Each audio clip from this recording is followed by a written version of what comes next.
In 1902, while on a military mission in Central Africa, a German army captain named von Beringe shot and killed two mysterious creatures.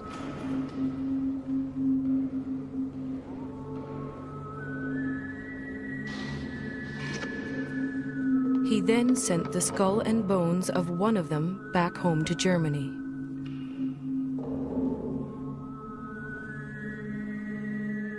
That creature has been luring people back to Central Africa ever since.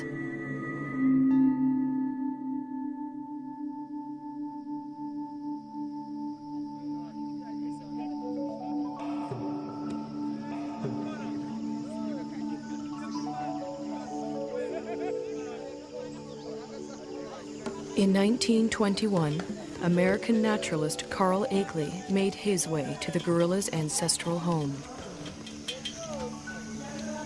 The Virunga volcanoes, in what was then the Belgian Congo. Akeley brought a movie camera to document his visit, and a little girl to help prove Africa wasn't such a dark continent.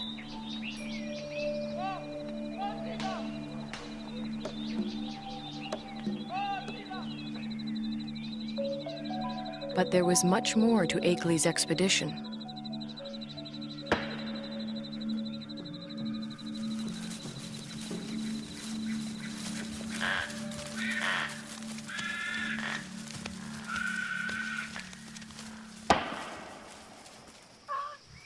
Akeley had come to collect mountain gorilla specimens for exhibit in New York.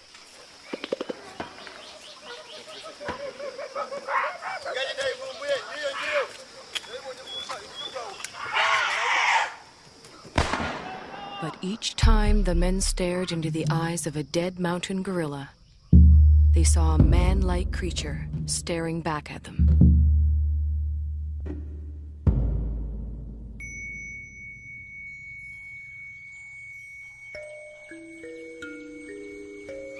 Akeley decided the killing must end. He urged Belgium's King Albert to make a permanent sanctuary of the gorilla's home.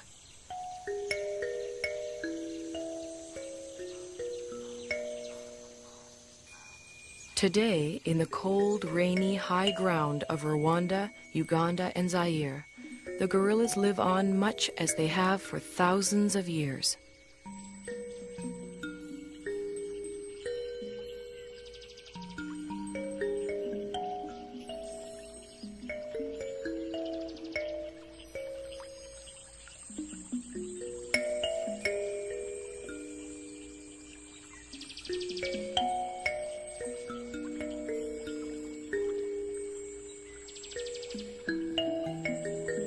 Only now their mountain home is tiny and isolated, pressed in on all sides by people and farmland.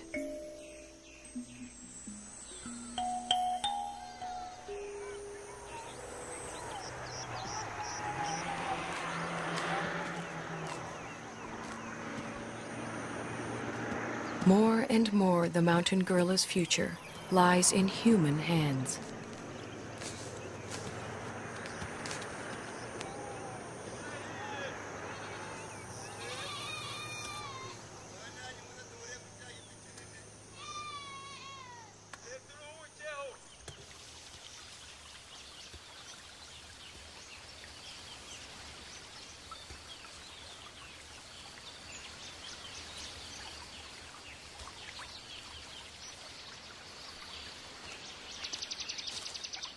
American field biologist George Schaller was the first person to study mountain gorilla behavior.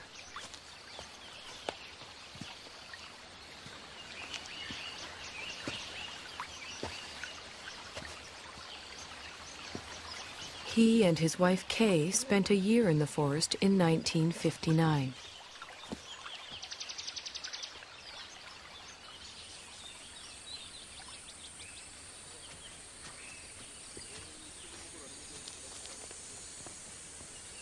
A number of other scientists have followed. Among them, current director of the Karasoke Research Center, Diane Doran. Hi. Hi. You made it. Good to see you. Hi. Hi, nice to see you. You made it just in time. The patrol's going out, and I was going out to see gorillas in Barrabaguisa. Would you like to come along? Wonderful. Great. Okay. Tugende. Kendaguiza.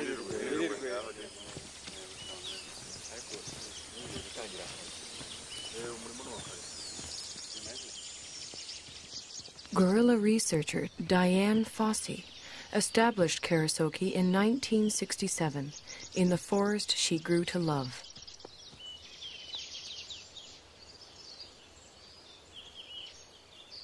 For Schaller, too, the forest became an enchanted place.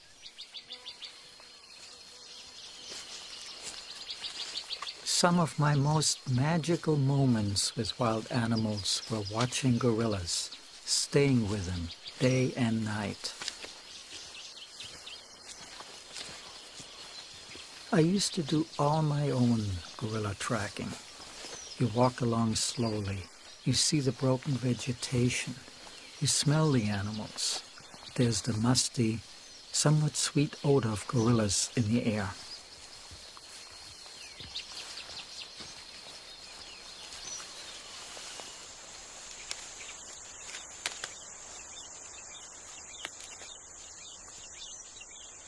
When you follow them hour after hour, you adapt to their rhythm of doing things.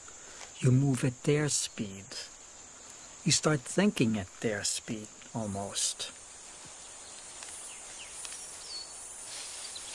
And that is a lovely feeling for a biologist, to seemingly enter into the lives of the animals without disturbing them.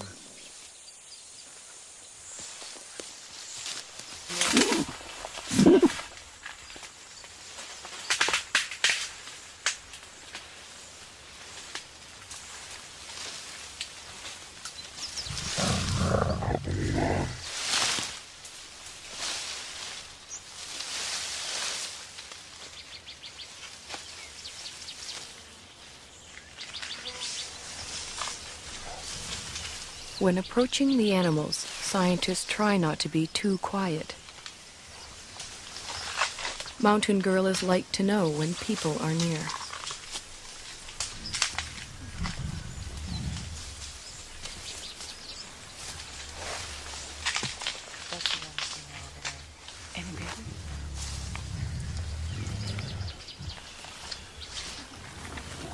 The mountain gorilla's day is spent feeding and resting. Feeding and resting, and feeding some more.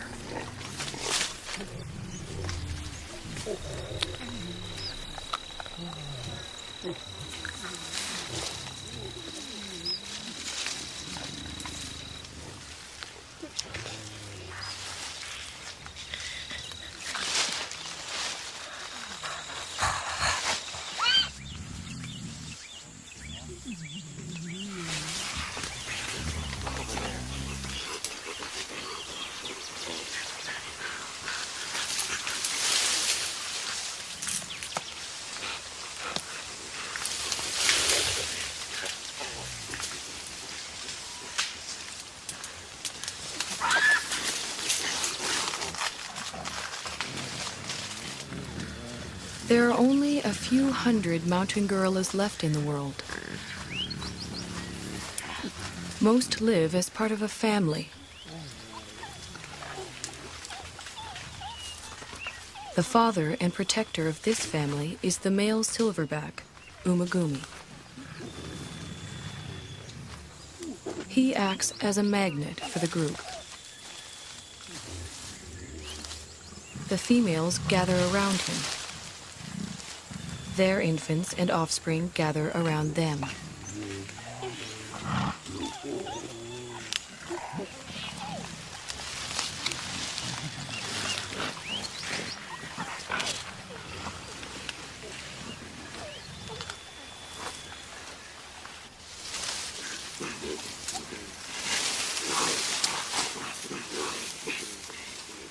Mountain gorillas are social animals. The closeness begins in infancy. Rarely, if ever, does a mountain gorilla mother let her baby out of her sight.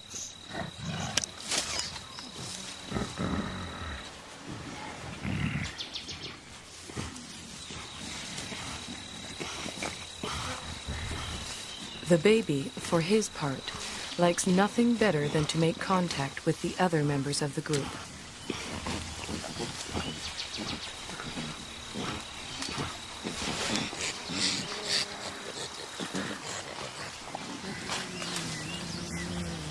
Even when they spread out to begin their daily search for food, the gorillas continue to communicate with one another.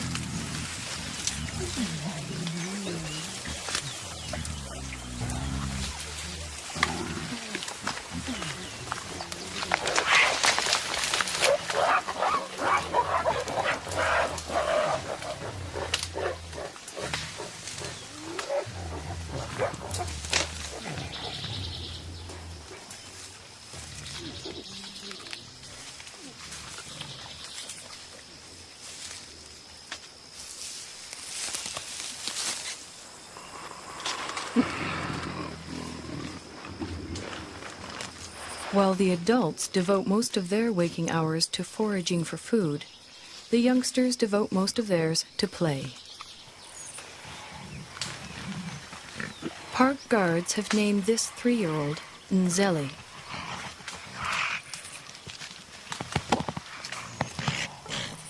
They call his friend Imvura.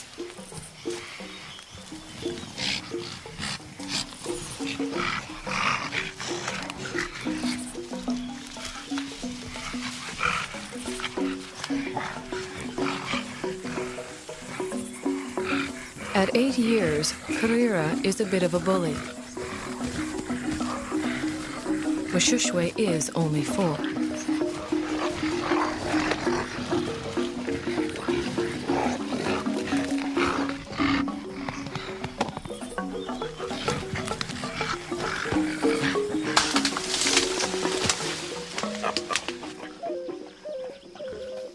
The games they play help the youngsters determine their status in the group.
Childhood can last anywhere from 8 to 12 years, but the gorillas' need to maintain their status never seems to end.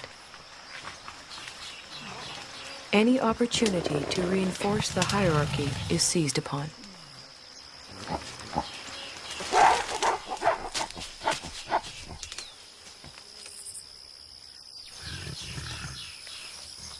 Then comes young adulthood.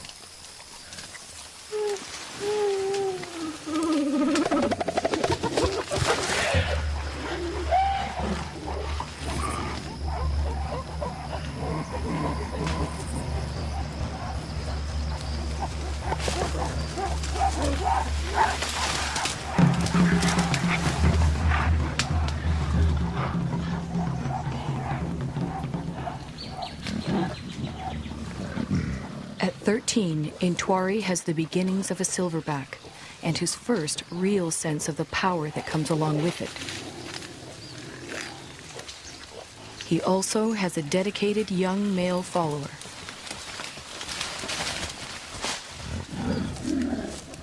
But what Intwari really wants is the attention and allegiance of the females in the group.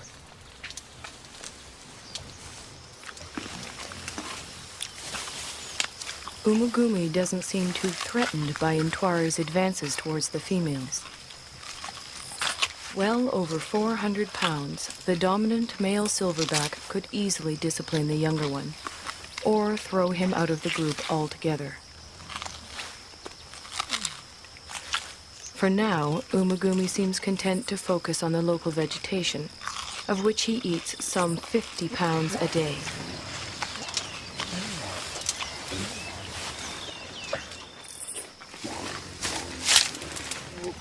Mountain gorillas are mainly vegetarian, with a few ants and grubs thrown in for good measure.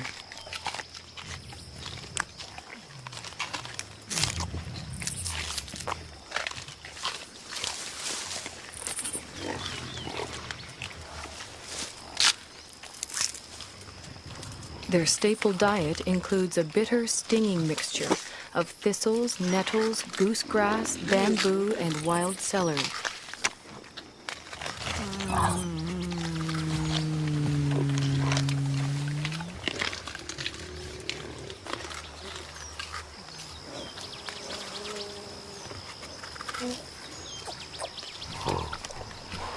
Although he has already begun to experiment with the food his mother likes to eat, Abumwe will continue to rely on her milk until he's 3 years old.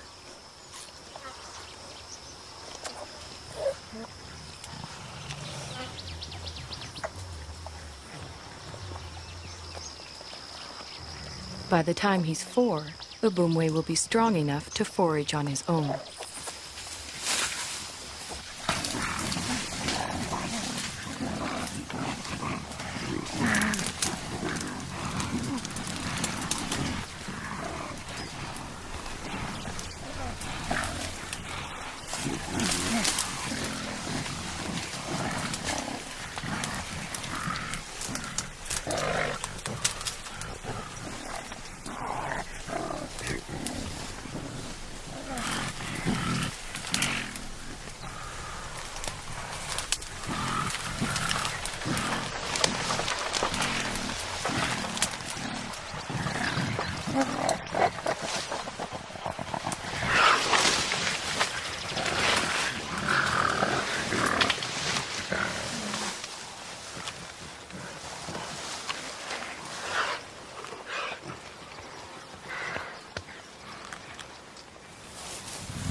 Mountain gorillas are generally well adapted to the world in which they live. But however idyllic their home may appear, for the youngsters in the group, the mountains hold many perils. Many newborns simply don't survive.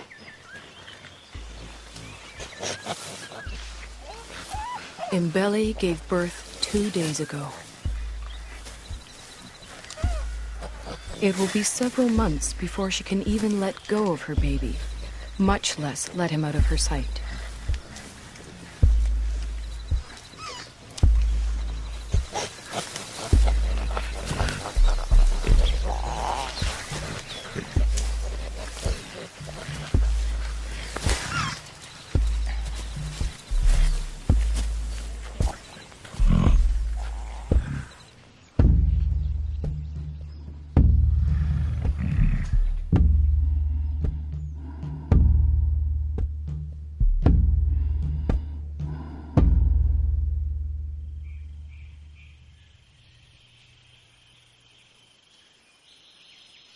The mountain gorillas are more vulnerable than they know.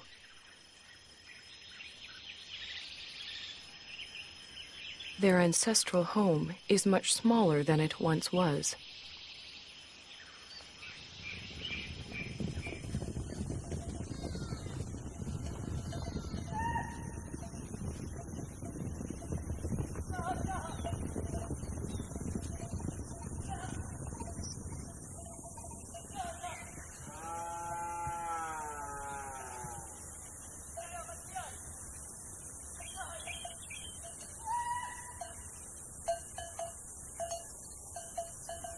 All around them, human activity is increasing.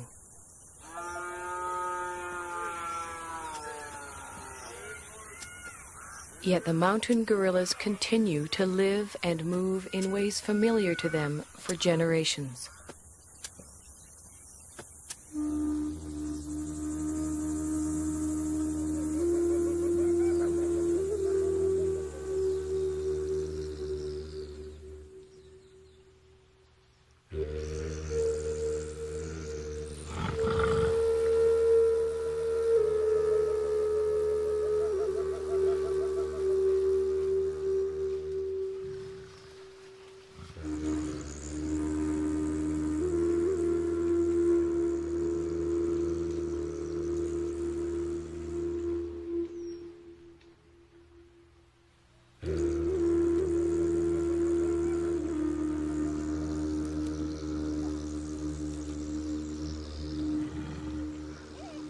They do not distinguish between thistles and meadows that are inside the park and thistles and meadows that are outside it.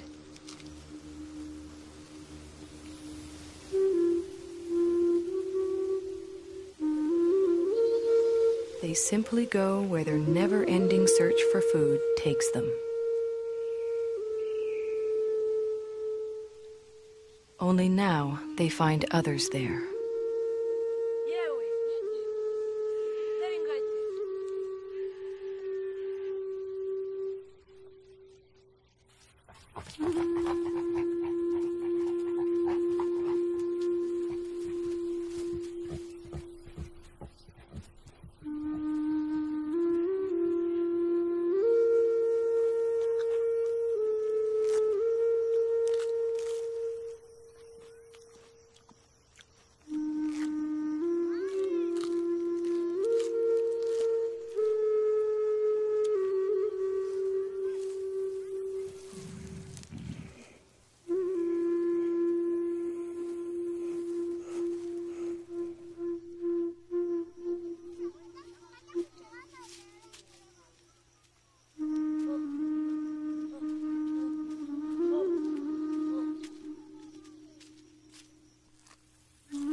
Both the mountain gorillas and their forest sanctuary now receive official protection.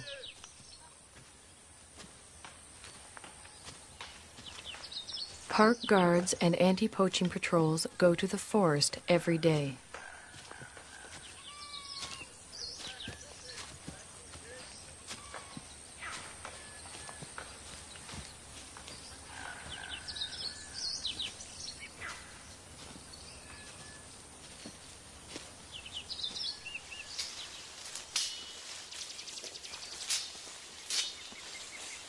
To protect the gorillas and all the other wildlife, the patrols search for and destroy snares that local hunters have set for game.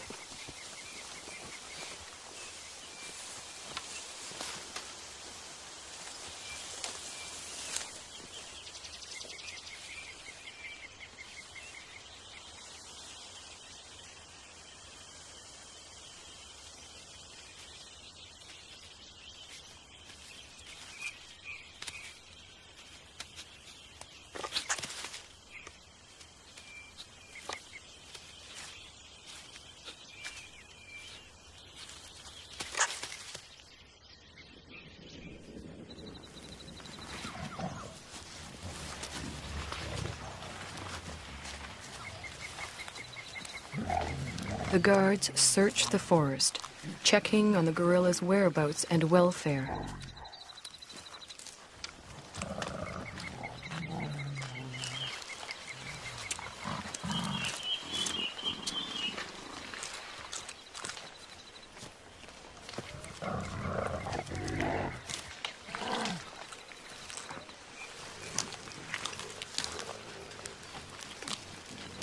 The same guards who name the mountain gorillas at birth follow their progress for years, watching as the gorillas grow to maturity.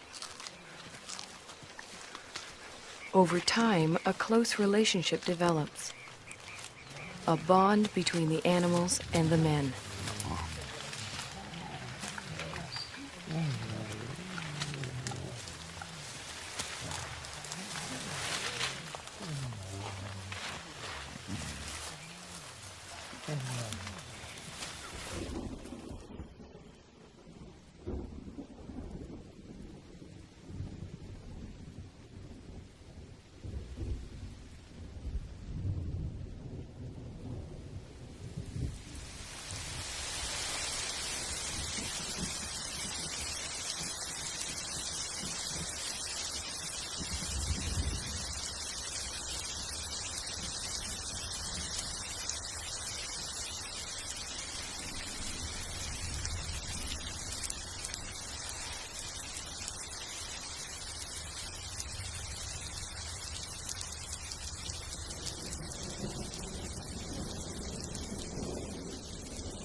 Almost every day it rains. The mountain gorillas don't seem to like it. They don't seem to know what to do about it either, other than simply wait it out.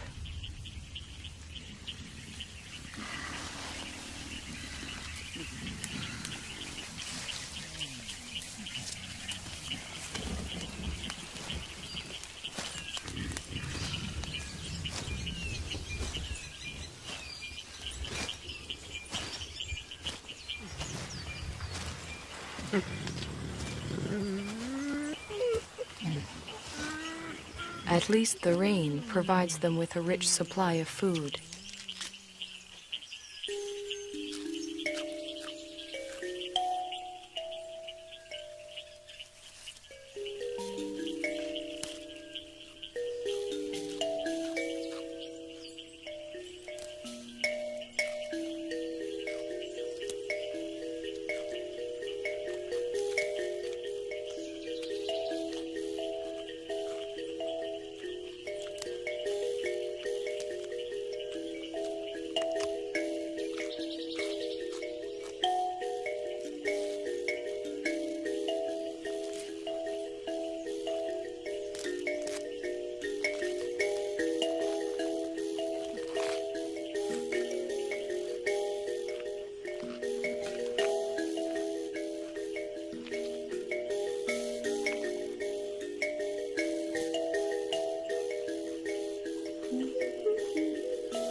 After feeding, the family gathers around the silverback, Umagumi. While the adults rest, the youngsters play.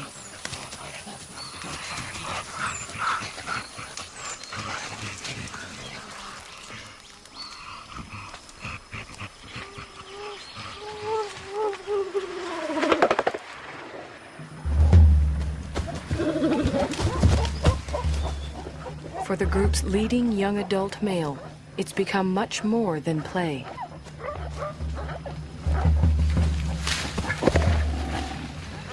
Left unchecked, Intwari's newfound strength could eventually tear the group apart.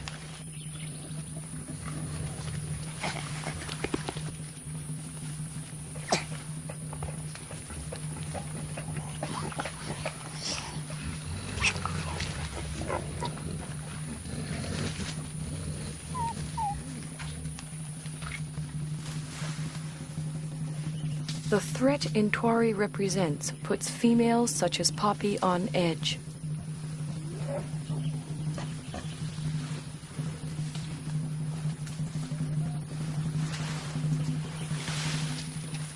Determined to get some kind of reaction from the others, Intwari bites into an inedible plant and contemplates his next move.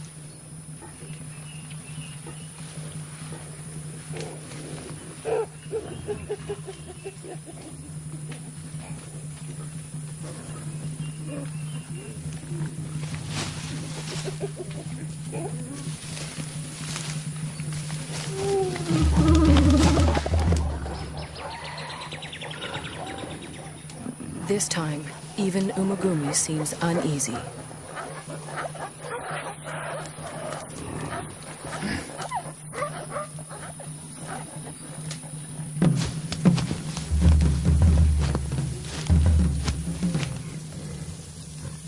Intwari is presenting himself as their new leader, but the females don't see it that way.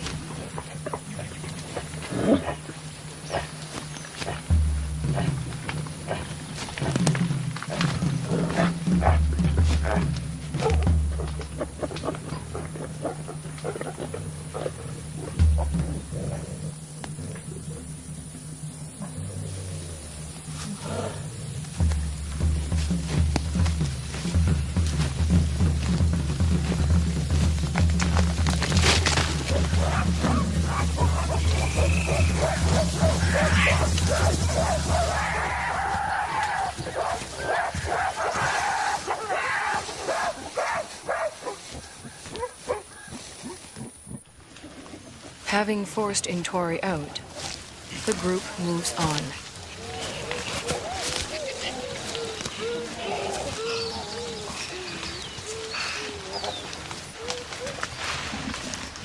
Before she joins them, Poppy, still vibrating with excess energy, vents it on the first young male she can find.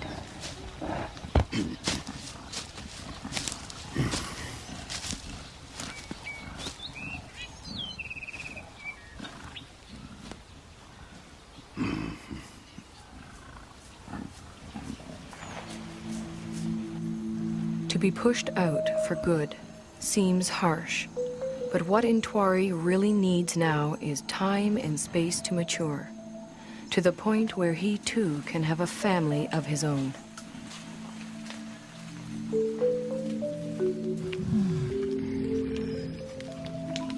The next few years are critical for Intwari.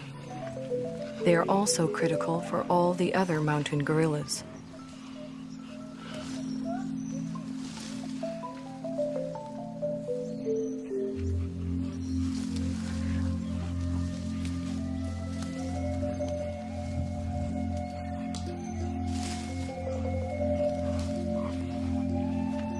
Whether the outside world will allow Intwari and the others the time and space they need is an open question.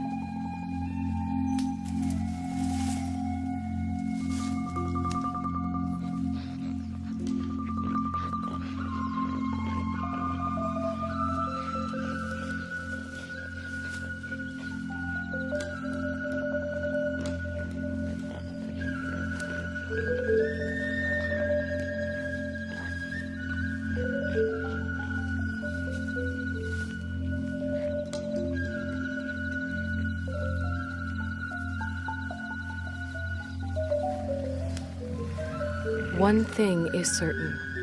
If the mountain gorillas are to survive, we will have to protect them and their forest home forever.